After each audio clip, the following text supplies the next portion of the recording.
Hi, my name is Remington Young. I am from Wichita, Kansas. I am a senior at Mays High School. I will be majoring in biology to pursue a career in medicine. I chose the KU cheer team because since I was 5, it has been my dream to be a KU cheerleader. I have been working hard to achieve that goal through 13 years of competitive cheer along with 4 years of high school cheer. And the most influential person in my life is my mother. She is the most hardworking person I know. She raised me on her own, so that she just really influences me to be a better person. Something about myself that most people would tell you is that I'm driven. When I have a goal in mind, I don't give up until I achieve that goal. And my mantra is to go hard or go home. And to me, that means either do your best or don't do it at all.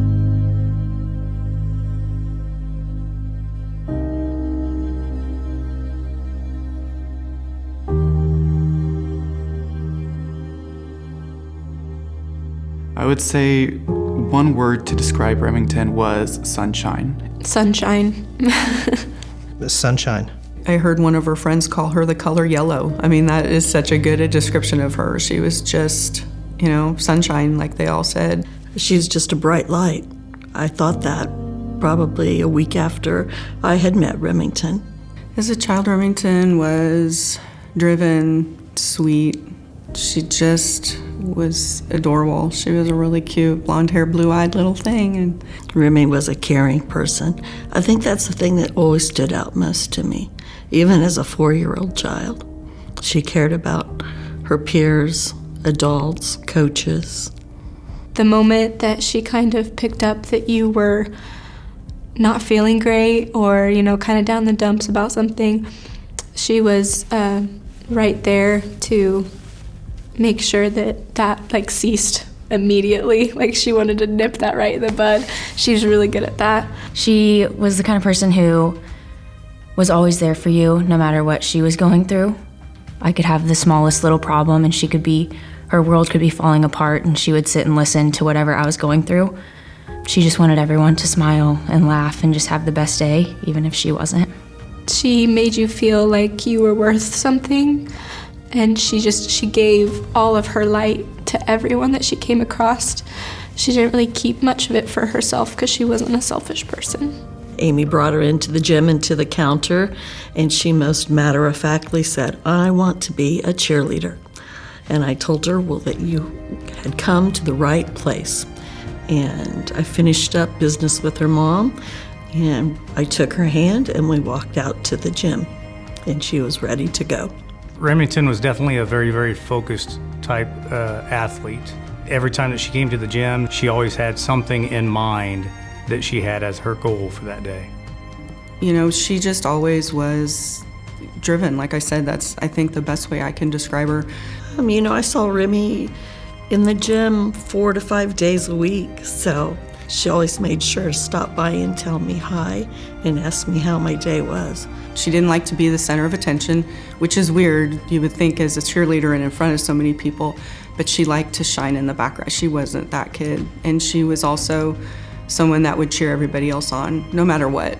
Her light never dimmed, she was always bright and kind and smiley and cheering people up. As she got older, didn't change that much, actually. She pretty much stayed her. There were definitely some early signs of depression and anxiety as a child. She was somebody who could hide it very well. On the outside, it just looked like she was a happy-go-lucky girl, living life, and that's the way she portrayed it to be, even to some of her closest friends. Anxiety, that's hard to say. She was like everybody else, every other kid that was super competitive. I saw myself in her, you know what I mean? So it didn't alarm me because I remember being that kid, worried about my grade. Amy told me that I was the first one to really try to sit her down and tell her that it's a problem. It was very real and it was happening. I feel very lucky that she trusted me to let me know that that was going on. Now looking back, realizing maybe there were signs of just the people pleasing and trying so hard to be perfect. even though she was so good in so many ways and so beautiful, and it's all the things everybody talked about with her, and she just didn't think so. She was really hard on herself in every way. Nobody knew what the extent of her struggles were. Most people thought Remington was the perfect kid. She always put a smile on her face.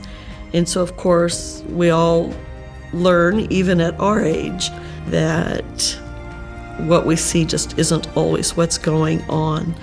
She was struggling, and she said, I think I need to see somebody. So I took her to her doctor, and they put her on medication and that kind of thing. And one of the other things that really hit me hard when all of this went on was the notion that she was selfish.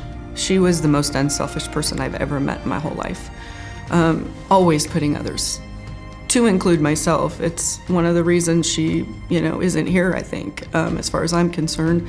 Therapy and all of that was working for her. But therapy, you only get so much with your insurance. And so, after 10 to 12 visits, there isn't anything else. And so she started racking up thousands and thousands of dollars, and she didn't want to hurt me. So instead of telling me and trying to figure it out, she just didn't tell me. She didn't tell she told a friend of hers that she quit because of the cost. She didn't want to hurt me with it. And she knew it would hurt her. She knew it would be detrimental to her health, but she did it anyway because that's who she was. So Kind of her whole story after her passing is just heartbreaking to hear. Still to this day, it's kind of doesn't seem real. The world's a little darker.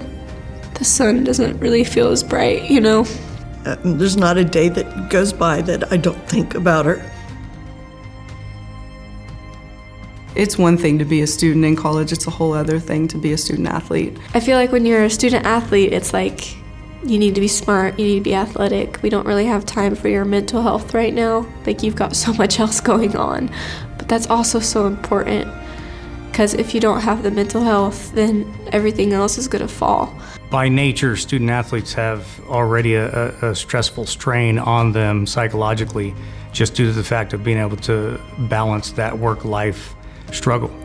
Our kids are dying because they're taking their lives because of this. I mean, because of that pressure and the trying to be the best and trying and failing sometimes, and in that failing they, decide to end it. And I want there to be help. I don't want there to be another kiddo that is trying to figure out where to find help. Through Remi's passing and some of the work that Love Like Remi's doing, one of the things we've done is we've partnered with the May School District and the Pando Initiative here in town to put in a student advocate in all 5 elementary schools. And our thought is that, this is prevention. As they get into high school, things get a little tougher, maybe to change the course of where this person's heading. And our hope and prayers are that if we can maybe make an impact at an elementary school age, that maybe we can change the trajectory of someone's path. Love Like Remington Foundation is making that awareness stand out to some of our youth and young adults. They realize that it's okay to ask for help, to seek help. I'd ask her how she's doing. She'd say, "Mom, every day's a struggle, but I'm working the program. I'm working it, and I can do today. I can do today." You take that away and you get what I have. I have a kid that's not here anymore. So that's what I would tell somebody. Get help. Figure it out however you have to. And if we can be a part of that to help you guys, then that's what we're hoping, is that we can do that, Because I saw it work. I'd love to be on Capitol Hill and make people understand, that I still think she'd be here if she had the proper care. I do.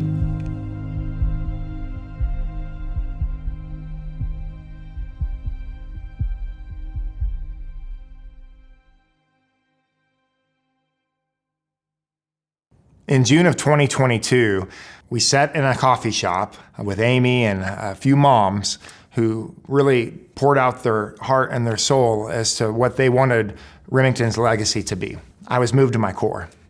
In my job as a Sedgwick County Commissioner, I get to see the impact that mental health has on this community. And I'm convinced that if we're going to help those people that are in need, it's going to take a community effort, a collaboration from government to nonprofit, the faith community, our schools, that we're going to have to attack mental health problems as a community. And that's why I'm so appreciative of the Love Like Remi Foundation, because they understand the need. They understand it on a level that most of us don't. They understand that we got to attack the stigma so people feel comfortable talking about mental health challenges. They understand that we've got to get resources to people that are vulnerable, people that are in need of help, people that are thinking the most unimaginable things because of their mental health crisis. The Love Like Remi Foundation is an effort of people that care. It's a collaboration of people that want to make a change, that want to leave a legacy, that want to have impact. So we need your help. We need your help in a big way. We need your prayers, we need your support, we need finances so that we can get resources to the people that need them most. The Love Like Remi Foundation is changing this community and it's saving lives.